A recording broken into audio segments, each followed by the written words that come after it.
Ahí sí, sistema nervioso, generalidades de él. La mayoría de los jóvenes que están estudiando esta carrera, me imagino que en biología vieron bastante detalles de sistema nervioso a nivel de enseñanza media. Bien, por lo tanto van a haber algunas consideraciones que ya debía ser conocido por ustedes.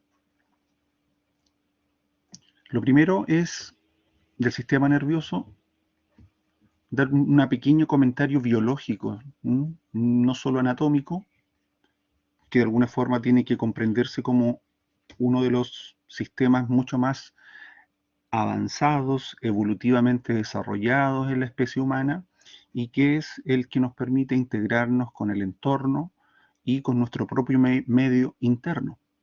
¿Bien? La verdad que la maravilla del sistema nervioso está en la funcionalidad de él, y esas son áreas que van a seguir estudiando en neurología, ¿cierto?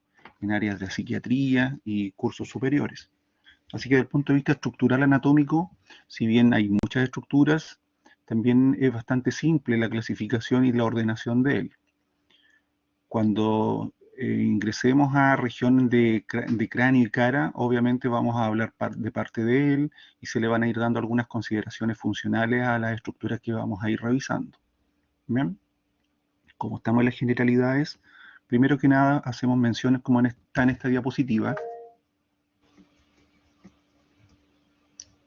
¿Qué pasa, Sebastián? Pasé a apretar el botón, profesor. Disculpe. Ah, perfecto, ok.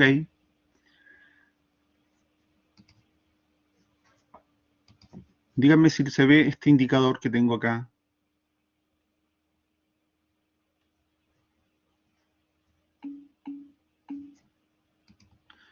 Ya, no está bien esto del indicador que no se vea. ¿Y eso tampoco? Nada.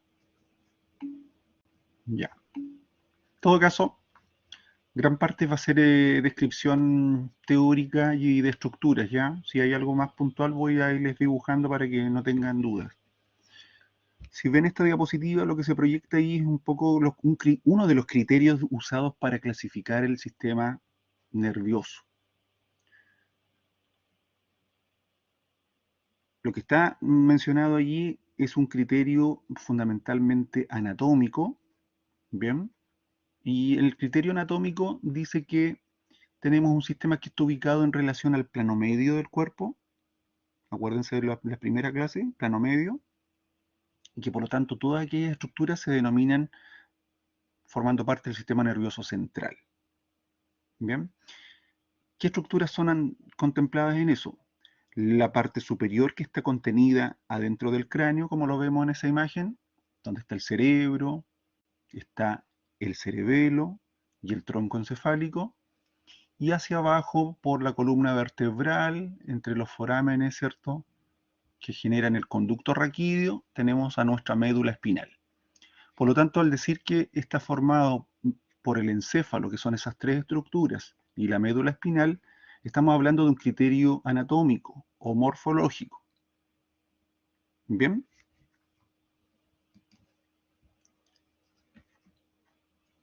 Por eso en esta diapositiva habla de un sistema nervioso central, justamente, como dice ahí el texto, donde este encéfalo lo configura, bueno, hay una subdivisión de componentes, ¿ya? El encéfalo lo forma el cerebro, el cerebelo y la médula espinal, eh, junto con, perdón, el encéfalo, cerebro, cerebelo y tronco encefálico, y el sistema nervioso central se termina por complementar con la médula espinal. Hay una definición que tiene que ver con, o una explicación con regiones del cerebro, del encéfalo. Uno denominado prosencéfalo, otro denominado diencéfalo, y que luego está entre paréntesis el mesencéfalo, y otro que está abajo que dice ahí rombo o rombencéfalo. ¿Bien? Esos nombres están tomados desde la observación y descripción de las vesículas o dilataciones observadas en una etapa del desarrollo embrionario humano. En una etapa del desarrollo embrionario del sistema nervioso se observan dilataciones o formaciones en un tubo, que es tejido nervioso, que es el tubo neural, y se empiezan a observar unas bolsas o dilataciones, denominadas, como dice ahí, vesículas, vesículas. Y tenemos vesículas, las más anteriores, la vesícula prosencefálica, una intermedia, la mesencefálica, y una más posterior, que es la romboencefálica. Y a partir de eso se siguen subdividiendo en la formación del sistema en distintos componentes, y por lo tanto este cuadro que está proyectado a la izquierda dice que el prosencéfalo, o de la vesícula prosencefálica, derivarán las estructuras que observamos en la imagen a la derecha. Un cerebro, un encéfalo ya completamente desarrollado, donde a partir de esa vesícula prosencefálica deriva el cerebro con sus hemisferios cerebrales, y el diencéfalo, que es el mesencéfalo, una estructura que está en la parte central del cerebro, ¿ya? Conectando con el tronco encefálico. Luego entonces tenemos el romboencéfalo, del cual se origina el cerebelo, que lo vemos en la parte, voy a pintarles aquí. Aquí tenemos el cerebelo. Este es un esquema de una vista lateral y que forma entonces parte de la vesícula romboencefálica que está acá. Y la médula oblongada, como dice allí, es el bulbo raquídeo que estoy rayando acá, la protuberancia o puente es este, y el mesencéfalo es este que está aquí, que voy a dibujarle una letra M, si es que se logra entender esa letra. Todas esas estructuras que están ahí contenidas constituyen el tronco encefálico. Tres regiones, tres porciones: mesencéfalo, puente y bulbo raquídeo o médula oblonga u oblongada. Por lo tanto, del romboencéfalo se origina el tronco encefálico y el cerebelo. Bien, y más abajo aquí dice, del sistema nervioso central está nuestra médula espinal, que no está esquematizada aquí, y todos los segmentos que empiezan a observarse a nivel tanto cervical, torácico como lumbar. La segmentación de la médula espinal. Por eso dice, hay segmentos cervicales, dorsales, lumbares, sacros y coccigeos. Voy a volver al anterior, que sería como describir la observación de estas estructuras aquí a nivel de la relación vertebral. ¿Se va comprendiendo? Ok, muy bien.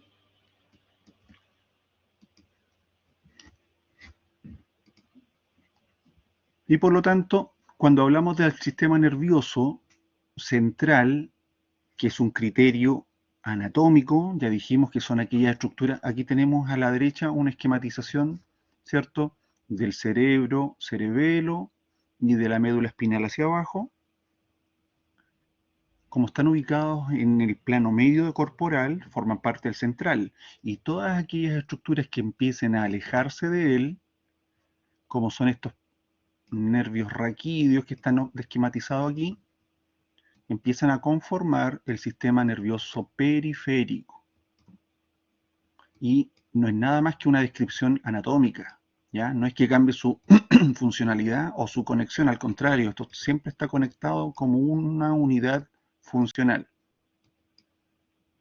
Bien, hay un sistema periférico, por lo tanto, que escapa desde la médula espinal, que son los nervios raquídeos o espinales, y hay unos pequeños nervios que escapan de esta zona que voy a esquematizarle aquí arriba, del nivel del tronco encefálico, que no los vemos en este esquema porque es muy chiquitito, y ellos constituyen el sistema de los nervios craneales. Bien, por eso dice en el cuadro de la izquierda, el sistema periférico está formado por nervios craneales y sus ganglios, y de ellos se observan que hay 12 pares, es decir, a ambos lados de nuestro cuerpo se originan, ¿cierto?, la misma representación y tránsito de estos pares craneales, y a nivel de la médula, era una línea divisoria, a nivel de la médula hacia abajo acá, observamos la emergencia o salida o aparición de los nervios espinales o raquídeos, que en total son 31 pares, contamos desde los niveles cervicales, que son 8, 12 dorsales, 5 lumbares, 5 sacros y 1 coxígeo. ¿Bien? ¿Se entendió? Únicamente una descripción. ¿Qué más? Como generalidad del sistema nervioso, tanto a nivel de la médula espinal como en el encéfalo, como se muestra en este esquema, en ese diagrama ahí, donde se ve un cráneo abierto conteniendo el cerebro, se está levantando una de las envolturas que son las membranas meningias. ¿Bien? Vamos a reconocer 3 membranas, ¿cierto? De distintas características, desde el espesor o profundidad hacia la periferia, hacia la superficie, aracnoides, pía madre y dura madre, y ellas entonces están protegiendo a este encéfalo y también las vamos a reconocer en la médula espinal. Entre estas membranas meningias también hay espacios muy pequeños que sirven de configuración de ductos por donde recorre líquido que se produce en distintas cavidades del cerebro y del tronco encefálico, que son los ventrículos cerebrales. Estas cavidades producen líquido cerebroespinal, como dice ahí el cuadro. Y ese líquido tiene un sentido de flujo, ¿ya? Como lo estamos mostrando estas flechas en verde acá, que es justamente la función del líquido: amortiguar, proteger y además de alguna forma nutrir y llevar elementos de reparación al tejido nervioso. ¿Bien? Este tejido nervioso que es irrigado, que es drenado que va drenando este líquido cerebroespinal, claro, o cefalorraquídeo. Lo que pasa es que la denominación cefalorraquídeo es una denominación anatómica, que dice que es el líquido que se forma en el cerebro y en la médula, raquis, ¿ya? En la columna y en la médula espinal. Y cerebroespinal es una denominación más bien clínica, pero es lo mismo. Y lo producen permanentemente los ventrículos cerebrales, y este líquido tiene un flujo y termina drenándose al sistema venoso, sistema circulatorio venoso, de manera que no tiene que generar un aumento de volumen de este líquido, porque si no empezamos a generar conflictos de espacio y trastornos al sistema vascular, por un lado, y obviamente al sistema nervioso. Bien, ahí vamos a reconocer algunas patologías que, producto de aumento de este volumen, porque no se drena bien el líquido cerebroespinal, pueden involucrar en malformaciones o deformaciones de las estructuras que contienen al encéfalo, como es el cráneo, o alteraciones de la columna vertebral. Y estas diapositivas son bastante más generales, muy biológicas, muy del tejido, que la verdad no las vamos a trabajar en detalle, sino más bien darle alguna connotación funcional, porque obviamente esto lo tienen que ver en histología, pero esto yo creo que lo vieron en biología, ¿cierto? Que es la unidad anatómica, celular, estructural del sistema, que son las neuronas, por un lado. Como dice ahí, el sistema nervioso está formado entonces por la neurona, que es la unidad funcional, y una serie de células que están en el mismo tejido, en el espesor, como las células gliales, o también llamadas las neuroglias, que hay varios tipos de ellas y que se encargan en sus grandes funciones, las neuroglias, de proteger al sistema de las neuronas, nutrirlo y de alguna forma tener valores o funciones totipotenciales de cambiar un poco su sentido de estructura y suplir algunas funciones cuando haya neuronas que puedan dañarse. Eso es algo bien interesante de reconocer en estas últimas décadas. ¿Bien? Las neuroglias. Y estas son generalidades que yo creo que sí los conocen con mucho más detalle, los componentes estructurales, el cuerpo neuronal, ¿cierto? Que es la parte central, esto es bastante celular, con un núcleo, con organelos allí, y con ramificaciones arbóreas que son las dendritas, como lo pueden estar leyendo. Y una prolongación mayor, que es la porción denominada del axón, que termina en una arborización distal que es el telodendrón. Si se fijan, en ese grupo están clasificadas entonces las neuritas, que son las prolongaciones que se pueden diferenciar en dendritas por un lado, como las mencioné, y en el axón, que sería lo que se escapa o se aleja del cuerpo o soma de la neurona. Aquí voy a hacer una mención respecto a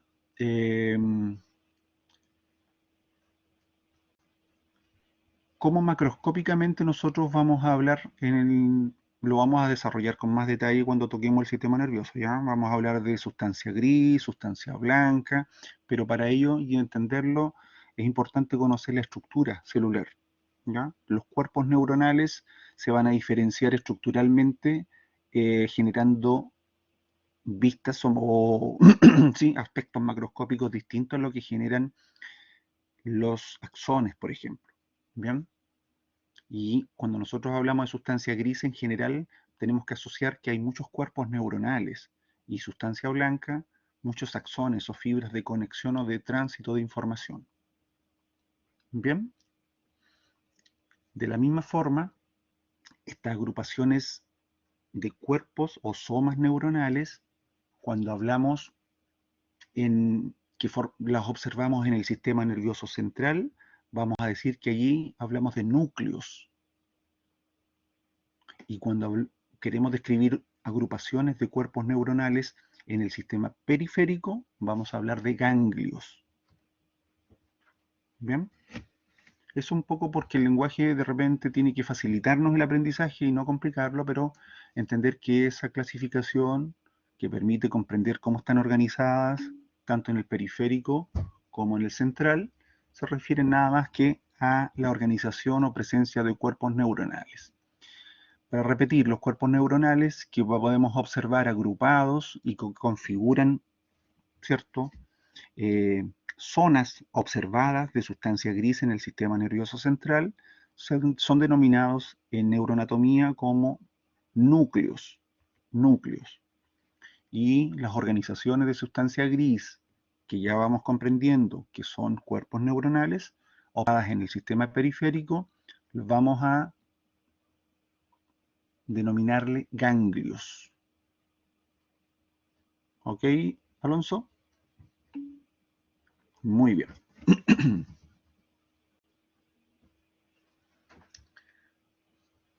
Recuerden, ¿sí?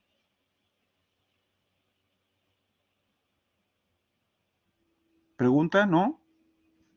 ¿No lo escuché, parece?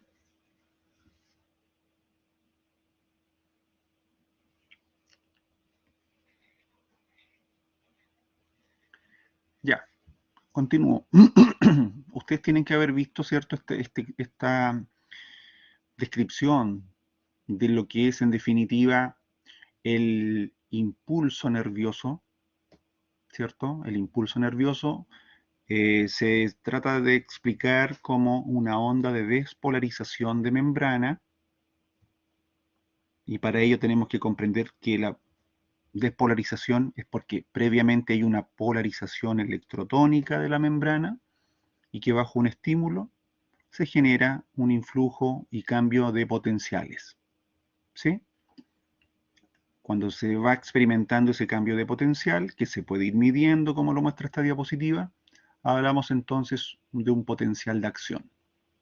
Entonces un impulso nervioso es la onda de despolarización observada a nivel de la membrana de la neurona.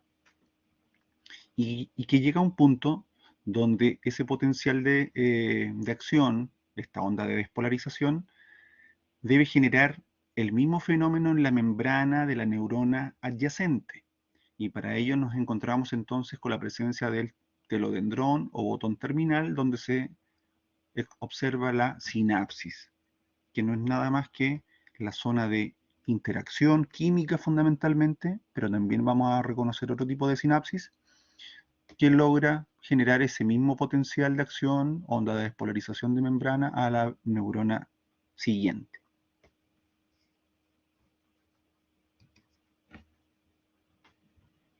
Ahí está un poco mostrándose los organelos del cuerpo neuronal, si se fijan, un núcleo. Claro, las sustancias químicas que se liberan a nivel sináptico son denominados neurotransmisores. Exacto.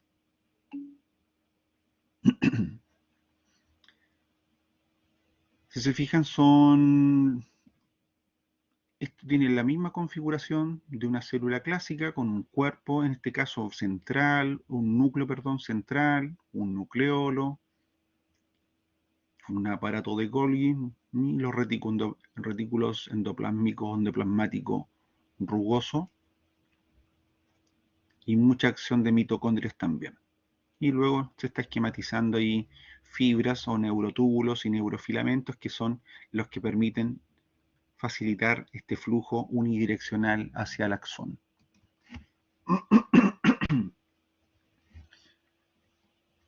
Si se fijan, también se han descrito formas de las neuronas según la forma y tamaño. Esto ya es más bien macroscópico. Obviamente se requiere primero de algún sistema de amplificación de imagen, pero la forma observada de ellas es, como dice ahí, aquellas que en general llevan información desde la parte central hacia la periferia y que termina en una acción muscular, en un efector, son las denominadas neuronas motoras o motoneuronas. Tienden a compartir aspectos geométricos como poliédricas. En cambio, las que son más bien en forma de uso, fusiformes, ¿cierto? Tienden también a estar en la zona más bien de la corteza, ahí, como dice, en el doble ramillete de la corteza cerebral. Las hay de tipo estrelladas, esféricas y piramidales. Como dice ahí, las estrelladas las encontramos con aspectos de arañas y estrelladas ubicadas en la corteza cerebral, con forma de una cesta o canasto, y en el cerebelo también, esféricas a nivel de los ganglios espinales. Ahí hay una descripción respecto a la funcionalidad de los ganglios, ¿ya? Hay ganglios que ya vamos comprendiendo que los ganglios, para hablar de ganglios, estamos hablando de organización de tejido de cuerpos neuronales en el sistema periférico, ¿ok? Y que producto de analizar esa función, se vieron que algunos ganglios son activadores de funciones viscerales y musculares también, y otros son inhibidores en términos generales. Entonces hablamos de ganglios simpáticos y ganglios parasimpáticos. Y otras formas como pirámide o piramidales también observadas en la corteza cerebral. Otro criterio para describir la formación de una neurona es la polaridad que presenten. Si se fijan, en el esquema aquí de la derecha, en este cuadro, se muestra una neurona que tiene un polo, dice ahí, presentan solo una prolongación, que aquí se las quiero dibujar para que la entiendan. Esta es la prolongación, aquí, esa que estoy esquematizando, y que se bifurca, se divide hacia allá y se divide hacia acá, pero en definitiva, esto que voy a dejar en el círculo es la prolongación observada. Por eso es una unipolar. En cambio, la que está aquí al lado se ve que desde el cuerpo neuronal tiene una prolongación en un extremo y otra en el otro extremo, por lo tanto se llama bipolar. ¿Se va entendiendo eso? Y las otras que son neuronas multipolares, porque justamente a partir de este punto tenemos distintas prolongaciones. Las unipolares, y ahí viene la característica que ustedes la van a ordenar, presentan solo una prolongación que se bifurca, se comportan funcionalmente como un axón, transmiten el impulso sin que éste pase por el cuerpo neuronal, observadas o presentes o de predominio ubicadas en los ganglios de las raíces posteriores. Las bipolares ya las mostramos. Aquí se describe la característica de forma, tienen un cuerpo celular alargado, ¿cierto? Van de un extremo, parten de un extremo de una dendrita y del otro al axón. Donde encontramos bipolares de predominio en el sistema nervioso, presente en la retina, configurando los conos y bastones, y en ganglios sensitivos, es decir, que están fuera del sistema nervioso central, ganglios sensitivos, en este caso ubicadas en las vías de la audición.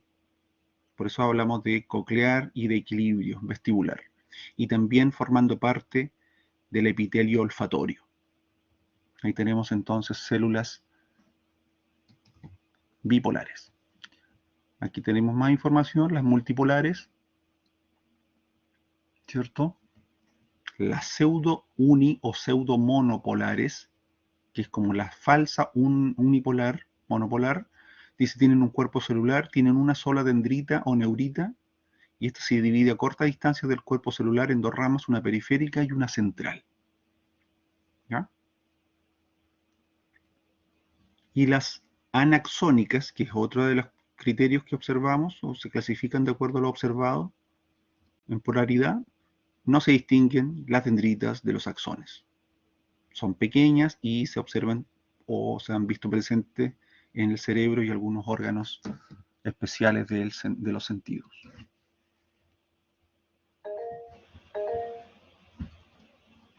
Sí, no leí, pero alguien está levantando la mano. ¿Martín parece? Profe, disculpe, no entendí muy bien lo de la pseudo eh, monopolar.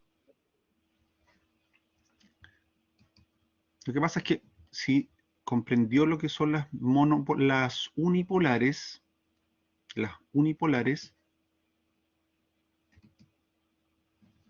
¿cierto? Presentan solo una prolongación, ya la mostraba aquí, que se bifurca, ¿sí? Y una pseudomonopolar es aquella que parece muy similar a una y de ahí viene un poco el nombre, la pseudomonopolar, tiene un cuerpo celular, un soma, que tiene una sola dendrita o neurita, y esa se divide a corta distancia del cuerpo celular en dos ramas, pero esta rama es una periférica y una central, no en dos ramas como lo muestra una monopolar auténtica, por decirlo así. La auténtica se dividen en dos ramas periféricas.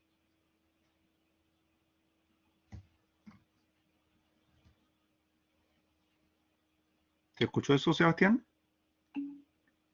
Ya. Y aquí otras características de las neuritas se clasifican en axón largo o axón corto. También se les llamó por mucho tiempo y algunos textos todavía la siguen llamando células de Golgi, que fue el autor que la describió, de Golgi tipo 1 y de Golgi tipo 2. Pero su característica o su criterio de descripción es justamente la presencia, el largo, perdón, del axón. Dice el axón en la Golgi tipo 1, axón muy largo, este axón se ramifica lejos del pericarión. Acuérdense que el pericarión, eso en biología, era la estructura más externa que envolvía a la célula, y por lo tanto se entiende que son neuronas con axones de hasta 1 metro de longitud, muy largos, ¿ya? Son las neuronas de proyección de información. En cambio, las de axón corto son aquellas que van a estar generalmente a nivel de la médula espinal. Acuérdense las internunciales o interneuronas, que hacen conexión para los arcos reflejos. Y también hay algunas, como dice ahí, según las características de las neuritas, sin axón definido, como las células amacrinas de la retina. ¿Ya?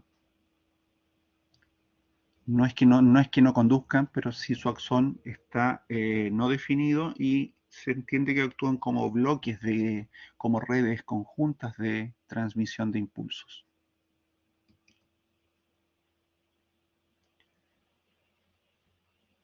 Si se fijan, tenemos aquí neuritas. Según las características de las neuritas, tenemos las isodendríticas, ¿ya? Iso es igual dendritas, dendritas iguales, isodendríticas. Si se fijan, tenemos a partir de esto algunas que pueden ser de axón corto o de axón largo, pero la característica en general que son isodendríticas.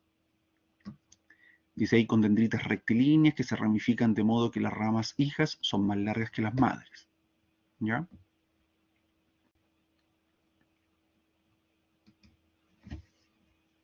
Y tenemos las otras que son las idiodendríticas. Dice ahí con las dendritas organizadas dependiendo del tipo neuronal, por ejemplo, como las células de Purkinje del cerebelo. Y tenemos las alodendríticas, que serían las intermedias, en términos de longitudes de sus dendritas, isodendríticas e idiodendríticas. Si se fijan, aquí tenemos un ejemplo de isodendríticas en el lado izquierdo. Voy a rayar aquí. Tenemos ahí. Si se fijan, ahí dice que van convergiendo, porque se están uniendo de una, otra, y se unen acá. Y acá tenemos la esquematización contraria. Se ve que va una arborización más bien divergente. Y aquí se muestra en este lado una idiodendrítica asimétrica,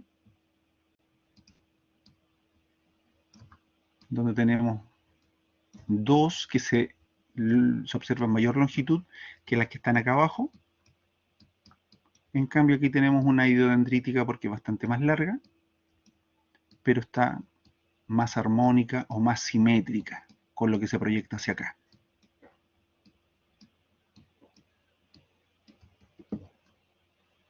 ¿Ven?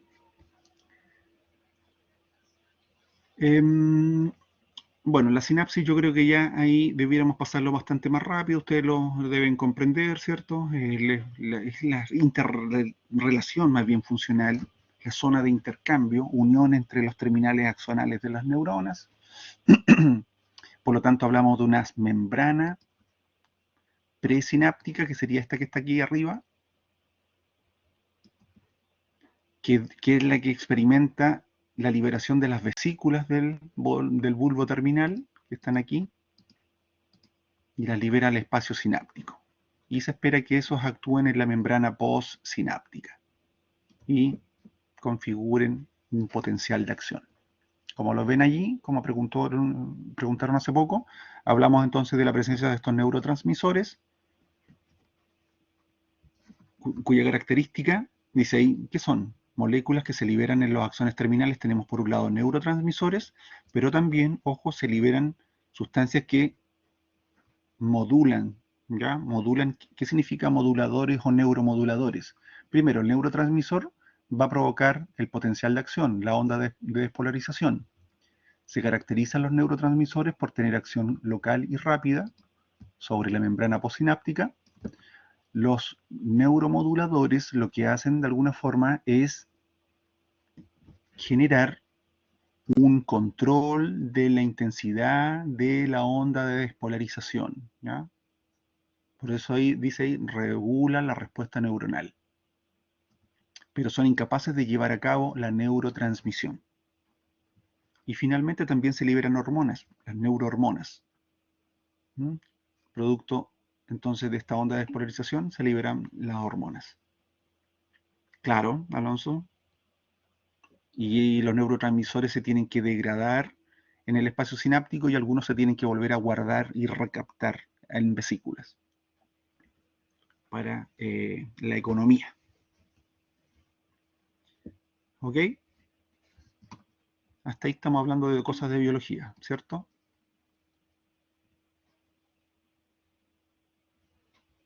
Hay más imágenes para mostrar los neurotransmisores. Estamos hablando de canales de calcio, axón terminal, el espacio sináptico, el botón dendrítico, la densidad, ¿sí? Y cómo las neurohormonas también van entonces a, que se liberan allí, pueden, como lo estoy mostrando aquí abajo, pueden, para tener acción a distancia, ingresar al torrente sanguíneo y viajar por el torrente sanguíneo y actuar en otra célula a distancia. ¿Ok? Más generalidades del sistema nervioso, propiedades del sistema nervioso, capacidad de autogenerar impulsos nerviosos. Eso es bastante interesante. Y aquí aparecen los conceptos de excitabilidad y conductividad. La excitabilidad es la capacidad de reaccionar gradualmente a estímulos que recibe este tejido, ya sean químicos o físicos, y la conductividad es la capacidad de justamente conducirlos, y ahí es donde aparecen justamente estos elementos importantes como son la cobertura externa que tiene la mielina y los espacios, ¿cierto? Estos nodos de Ranvier que permiten que se generen teorías saltatorias para que aumente la velocidad en aquellas células que tienen esta mielina.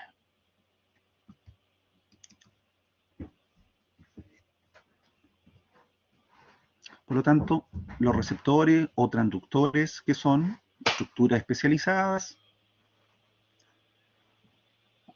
A ver, vamos a ver muchos receptores. Vamos a hablar de receptores de tipo químico, de tipo físico, de tipo mecánico, ¿ya? La retina es un receptor de tipo físico. Los receptores de presión que tienen las articulaciones y los músculos son de tipo mecánico. Los receptores auditivos que tenemos en las vías cocleares para la audición son de tipo mecánico también. Y ellos son capaces de generar entonces un potencial de acción, potenciales electrotónicos, convertir esos estímulos a energía mecánica, química o térmica en impulsos nerviosos. Y estos impulsos nerviosos, recuerden que el objetivo es que lleguen a centros superiores del cerebro para que sean interpretados y nosotros podamos tener audición, visión y percepción de nuestro medio externo como medio interno. Y esto es en definitiva lo que dice la última parte de este texto aquí. Estos receptores o transductores que llevan la información hacia el interior van a llegar a cortezas cerebrales y cerebelosas que son capaces de interpretar esa información y generar respuestas. ¿A qué estructuras? A los músculos y a las vísceras, a las paredes musculares de las vísceras, como dice ahí, que evocan, producen, recuerdan una respuesta motora o sensitiva. Y aquí hablamos de algunos criterios funcionales, ¿cierto? Las vías sensitivas, que son las que van a llevar las aferencias, por eso se le llaman vías aferentes, tienden a ser, ¿cierto?, ascendentes porque tienen que llevar esta información hacia los centros superiores. Estamos hablando de estructuras encefálicas. Y aquí hablamos bajo un criterio también de clasificación, donde decimos que tenemos un sistema nervioso segmentario y un suprasegmentario, que no está en esta diapositiva, pero se las comento.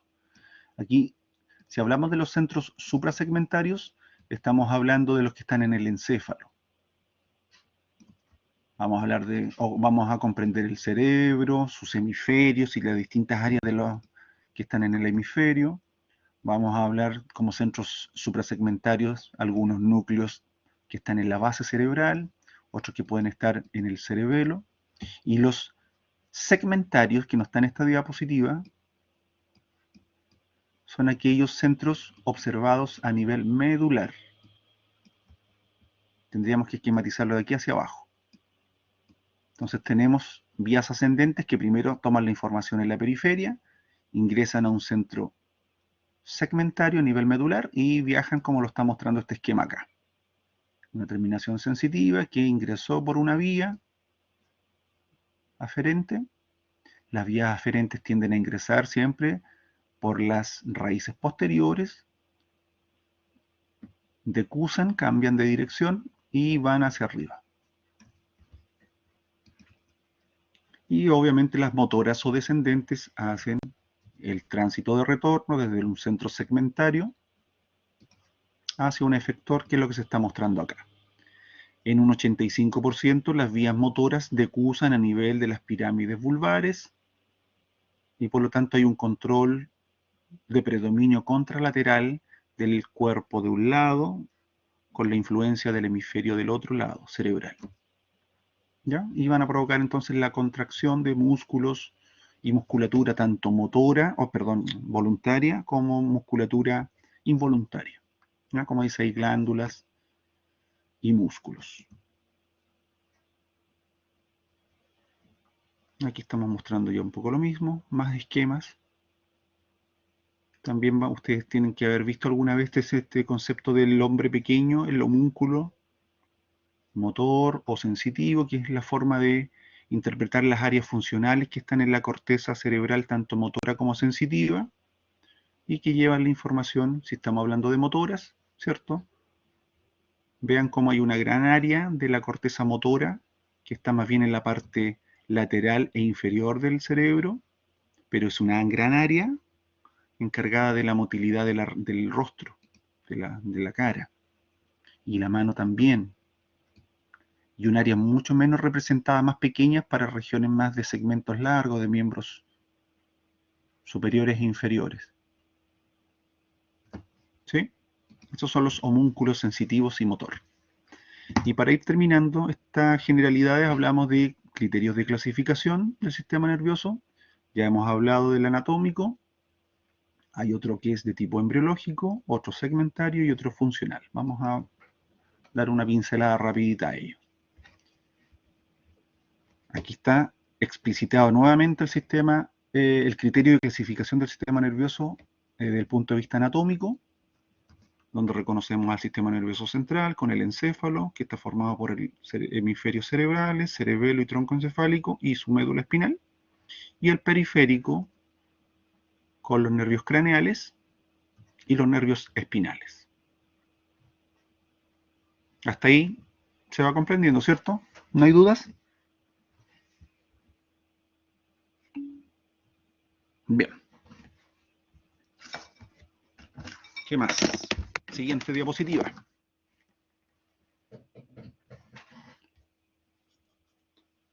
El periférico, que ya comprendimos que son aquellas que anatómicamente se alejan del plano medio, tenemos entonces vías que nos van a permitir tomar información, llevarlas al central y llevar información del central a un efector, como dice ahí. Se dividen en periférico somático y autónomo. Cuando hablamos de somático, dice aquella inervación tanto sensitiva como motora, pero que está transmitida o tomada o vehiculizada, más bien transitada esta información entre la piel o desde la piel, desde los músculos y hacia los músculos, y desde y hacia las articulaciones. En cambio, la autónoma inervará la musculatura lisa y las glándulas. Este criterio, que fue el que yo se los traté de comentar muy desordenadamente al principio, es el criterio embriológico, donde en este esquema que está aquí a la derecha se muestra cómo este tubo neural, que aquí ya lo estamos viendo con dilataciones o vesículas, valga la redundancia, observamos la aparición de distintas lobulaciones o vesículas. ¿Bien? Por lo tanto, dice, este criterio se caracteriza el embriológico por describir la aparición de las distintas o diferentes vesículas encefálicas observadas en el embrión. Vean la llave que dice aquí el prosencéfalo, en la primera vesícula, una de las primeras vesículas observadas junto con el mesencéfalo y el romboencéfalo, que son las vesículas primarias, y las vamos a volver a trabajar eso, y luego, y tienen incluso semanas de aparición, y luego vemos la aparición de vesículas secundarias, que son las divisiones del prosencéfalo en dos vesículas, que una se llama telencéfalo y otra se llama diencéfalo, que están acá. Aquí a la izquierda voy a tratar de ordenar las dos vesículas que se observan, que se originan de esta gran vesícula prosencefálica. Esto en una etapa del desarrollo fue una sola, pero después se dividió en dos. El prosencéfalo entonces origina el telencéfalo y el diencéfalo. El mesencéfalo, que está aquí al centro, no se vuelve a dividir y siempre se mantiene en toda nuestra formación como una vesícula, que es el mesencéfalo, que van a ser los pedúnculos cerebrales, que van a conectar el cerebro con el tronco encefálico.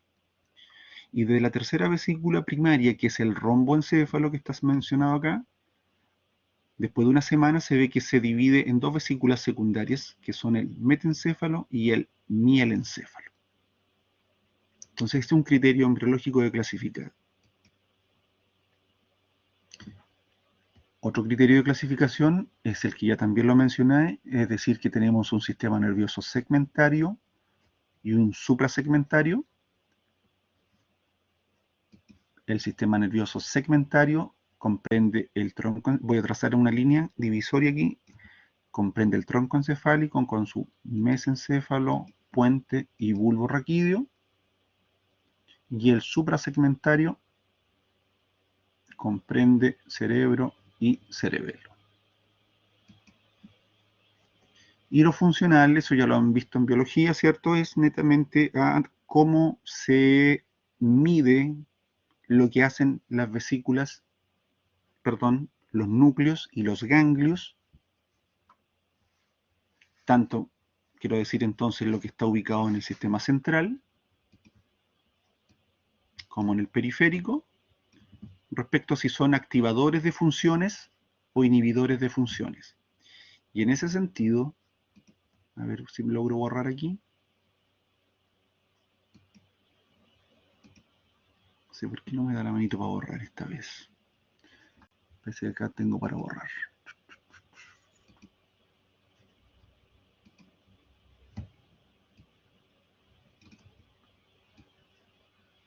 Y en ese sentido, se observó, se ha estudiado y se observó que el sistema nervioso, que funcionalmente es un sistema más bien activador, me estoy adelantando un poco, sí, a la diapo, el sistema activador, que es el simpático, déjenme ir para allá, ¿ya? El simpático,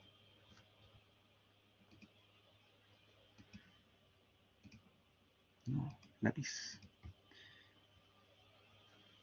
tiende a ubicar sus ganglios, y si ya estoy hablando de ganglios, ya empiezan a pensar organización neuronal en el sistema periférico, tiende a organizar sus ganglios a nivel de la médula, justamente comprendida a nivel de la médula torácica y lumbar. Aquí tenemos el sistema de ganglios cuya acción es más bien activadora o simpática. Entonces hablamos de la cadena simpática. Aquí hay ganglios del sistema autónomo, pero que tienen función activadora. ¿Bien? Y la parasimpática, como lo mostramos acá, tienen más bien funciones, perdón, ubicaciones anatómicas a nivel del cráneo sacro, niveles craneales y niveles sacrales de la médula espinal. Desde esos niveles se originan entonces las raíces que van a formar los ganglios, que modularán respuestas más bien de tipo inhibitoria en las vísceras. ¿Ok? Eso lo tenían como revisado previamente, ¿sí? ¿Hay alguna duda de eso?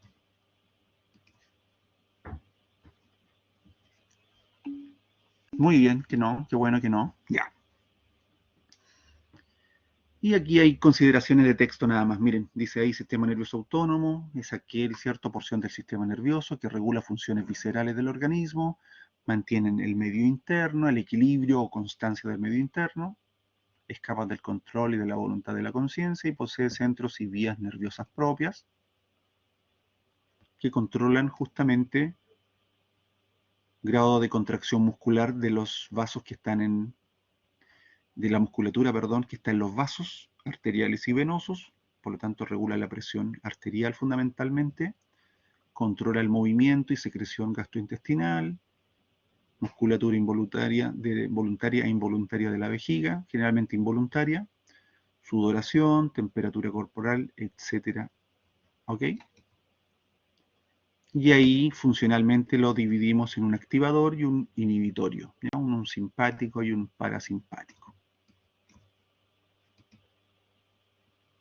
Que acabamos de mostrar en definitiva de dónde se ubica anatómicamente estructural estos ganglios.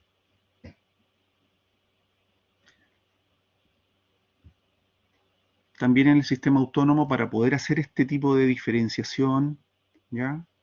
Se basaron en observaciones de tipo de neurotransmisores y por lo tanto se vio que tienen funciones antagónicas, lo que estamos mencionando desde el principio, inhibitorias y activadoras.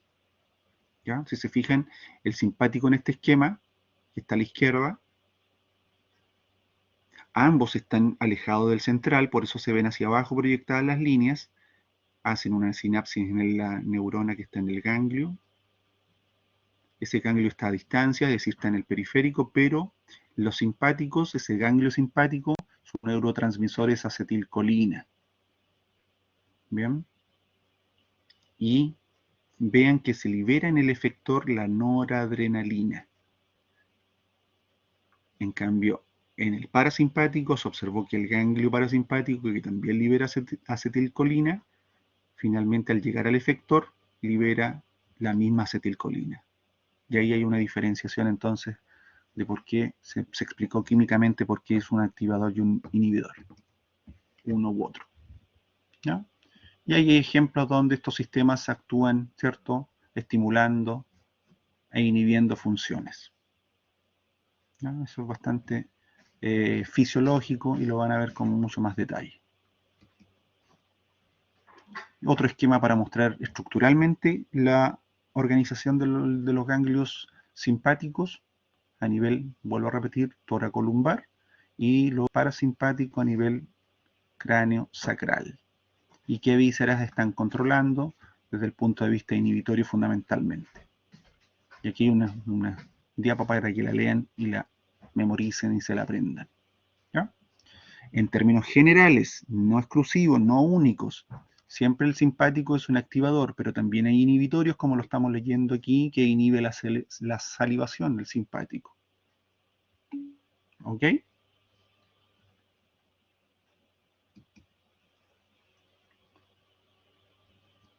Sistema nervioso autónomo.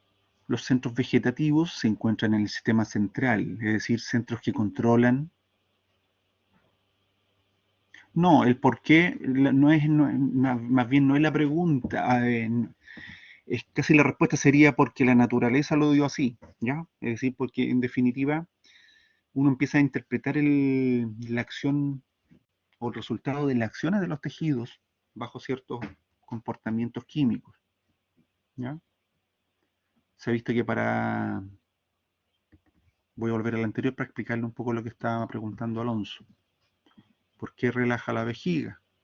¿Ya? Es simpático. Más bien porque, claro, se pueden comprender que para que se produzca una relajación, y eso es lo primero, es comprender que no siempre es absoluto, ¿ya?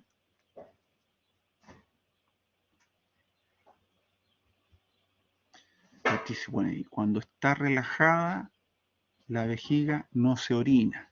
Claro, evolutivamente requiere, claro, para tratar de explicar un poco el por qué, a pesar de que está como contraída, ¿cierto?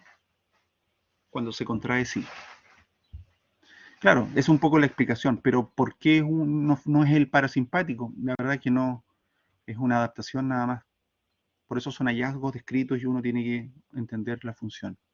Ya podemos comprender además que hay un neurotransmisor específico, diferenciador entre el simpático y el parasimpático. Así que aquí en fisiología tenemos que aprendernos sí o sí cómo actúan cada uno en los distintos efectores.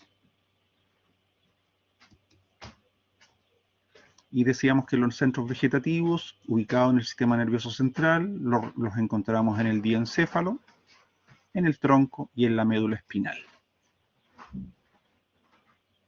Este concepto que está proyectado aquí, que dice neuroeje, también es un criterio de clasificación del sistema nervioso, donde dice que hay el neuroeje son fundamentalmente dos porciones del sistema central, dos porciones del sistema central, en la cual dice ahí, se esquematiza como una disposición en forma de una letra T,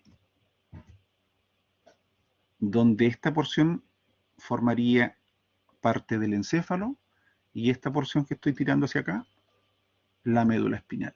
La porción vertical la conforma la médula espinal y el tronco encefálico, y la porción horizontal en este neuroeje es el cerebro, en definitiva, que va desde un polo anterior del cerebro hasta el polo posterior. Y generaría este neuroeje observado un desarrollo simétrico de la lateralidad. Entonces es importante cuando hablemos de neuroeje, o los textos se refieran al neuroeje, entender que se están comentando de otra forma de hablar del sistema central bajo el criterio anatómico. Y que debemos comprender al hablar de neuroeje de una organización superior o alta en posición que involucra el polo anterior y posterior o el cerebro, y una formación vertical que es el tronco encefálico y la médula espinal.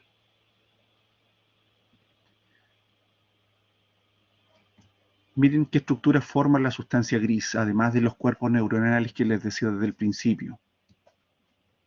Cuerpos neuronales, somas neuronales, parte de las dendritas que están en vecindad a los cuerpos neuronales, también los axones, ¿bien? Zonas de sinapsis neuronales, células gliales y la presencia de los capilares, que son muchas veces los que se explica que dan esa característica de la sustancia gris. Esta sustancia gris, que también las vamos a tratar de revisar, ¿cierto? Se observa que se organizan en distintos niveles, en capas, y se van disponiendo de distintos tipos de células en cada una de estas capas, las capas celulares.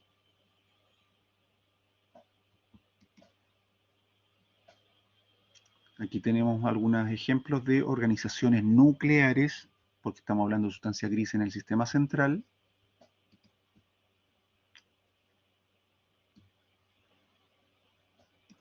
Vean que de predominio la sustancia gris se organiza periféricamente constituyendo la corteza cerebral,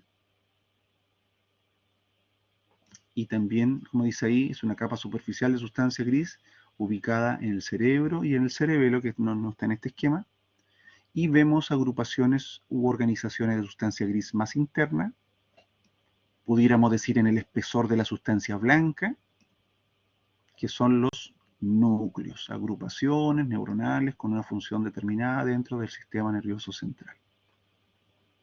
¿Se fijan? Ahí tenemos corteza cerebral, está rotulado el 2, núcleos basales como el putamen, globo pálido, núcleo caudado, tálamo y núcleos subtalámicos.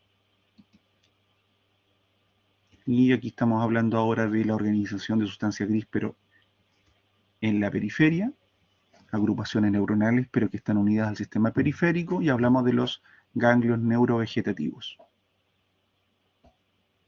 Y por lo tanto sí hay una función allí autónoma sobre las vísceras.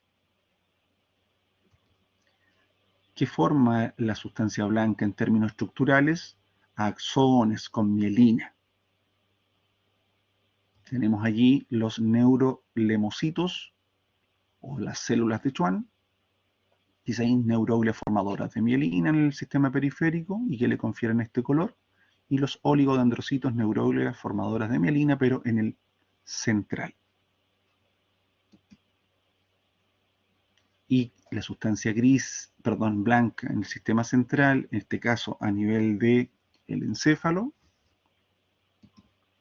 se organizan con distintos nombres estas fibras de proyección, estos axones, constituyendo las comisuras, que son estructuras que van de un hemisferio a otro, fascículos, que son organizaciones de sustancia blanca que van de un segmento a otro, de un nivel segmentario a otro, a nivel medular, brazos que van desde un punto a otro, pueden ser dentro del mismo hemisferio, pedúnculos, que son pequeñas patitas que van de un sector corto y también pueden cruzar, y las asas o cápsulas, que son